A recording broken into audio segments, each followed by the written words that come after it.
예, 지금부터는 삼성의 상속에 얽힌 뒷이야기 그리고 이번 상속이 삼성의 미래에는 또 어떤 영향을 줄지 취재 기자에게 좀 더 자세히 물어보겠습니다. 산업부 박상현 기자가 나와 있습니다. 자, 박 기자 어서 오십시오. 네.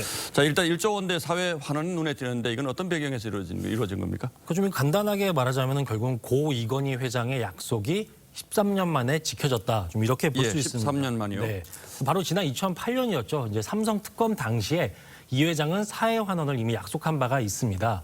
특히 이번에 발표한 감염병 예방에 7천억 원의 기부를 하기로 했다. 이런 점을 두고서는 사회 공헌에 대한 생전에 이제 고인의 의지를 유족들이 실현한 거 아니냐 이런 평가까지 나오고 있습니다. 자, 일단 상속세는 나눠서 내는데 이달 말입니까? 이달 말까지 2조 원 내야 되는 거죠? 네네, 그렇습니다. 이거 어떻게 발현합니까? 그러니까 그 부분이 가장 문제긴 한데 아무리 이제 삼성가라고 해도 당장 이제 하늘에서 현금이 떨어지지 않는 이상 이 2조 원이라는 돈 정말 거금이죠.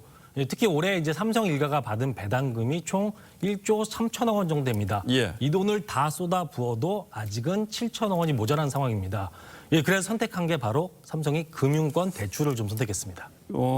이게 어느 은행에서 돈 빌릴지도 참 화제가 될 것 같은데 총액 대출 금액은 얼마나 될까요? 네, 현재까지 이게 취재한 바로는 이제 은행 대출은 총 5천억 원 정도를 생각하고 있는 걸로 알려졌습니다. 그렇게 돼도 나머지 2천억 원이 남는데 이 돈은 예금이나 개인 재산을 충당해서 좀 내겠다 이런 계획입니다. 예, 이렇게 몇 년을 계속 내야 할 텐데 이렇게 계속 하긴 어렵지 않겠습니까? 그렇습니다. 이번에 같은 경우는 이제 삼성전자가 특별 배당을 했기 때문에 좀 배당금이 많았고요. 이렇게 되기 때문에 앞으로는 이제 가지고 있는 주식을 팔아서 이 나머지 상속세를 내야 되는 그런 상황이 발생할 수도 있습니다. 그렇다면 이건희 회장이 보유한 주식들을 이제 유족들이 어떻게 나눌지 이것도 관심인데 정해졌습니까? 네, 맞습니다. 오늘 발표에서도 사실은 그게 가장 큰 관심이었죠. 일단 이 회장이 보유한 주식 자체가 19조 원이니까요. 근데 일단 상한선은 일단 삼성 같은 경우는 2조 원의 상속세를 낸 다음에 주식 배분을 어떻게 할지를 결정해서 추후에 공시를 할 것으로 좀 보입니다. 자, 뭐 구체적인 배분 비율은 이제 좀 더 지켜봐야겠습니다만 결국은 이재용 부회장에게 좀 힘을 실어주는 방향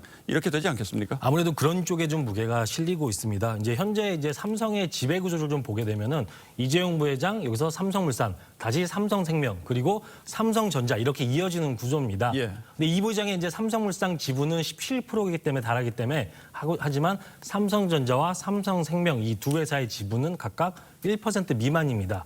결국은 이 부회장이 이제 이건희 회장의 삼성전자 주식을 모두 받고 이 삼성생명 지분을 가족 4명이 좀 나눠 갖는 방안이 거론되고 있습니다. 근데 이렇게 될 경우에는 결국 부동산 등 이제 나머지 재산을 이 부회장이 포기하는 거 아니냐 이런 가능성도 나옵니다. 예, 이재용 부회장이 당분간 이제 옥중 경영해야 한다는 것도 삼성으로서는 부담인데 최근 경제 5단체가 이제 사면 건의했잖아요. 네. 그리고 여론조사 보면 국민들도 상당히 많은 분들이 이재용 부회장 사면해줬으면 좋겠다 이런 얘기들을 하는데 실제로 이 사면은 가능한 얘기입니까? 그럼 결론부터 말씀드리면 좀 당장은 좀 힘들어 보입니다. 이제 어제는 청와대가 얘기를 했고요. 오늘은 특히 이제 박범계 법무부 장관이 사면을 검토한 적이 없다 이렇게 못을 박았습니다.